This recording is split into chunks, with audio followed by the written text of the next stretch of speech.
Hello guys, welcome back to this channel. In this today's tutorial, I'm going to show you how we can use VLOOKUP function in Microsoft Excel.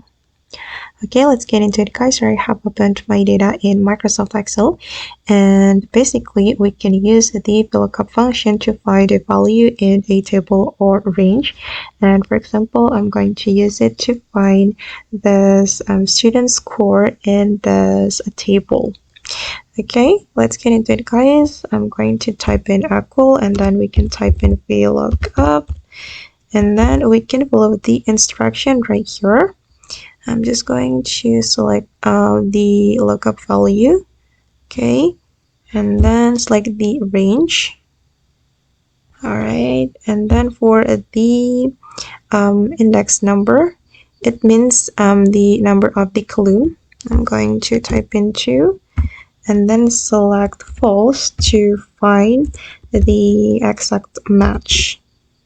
Okay, and click on enter. Okay, and this is the score of the student. As you can see, it's the same with the score in the column or in the range. And I guess that's all the way to use VLOOKUP function in Microsoft Excel. I hope this video will be useful for you. Thank you so much for watching, and see you in the next video.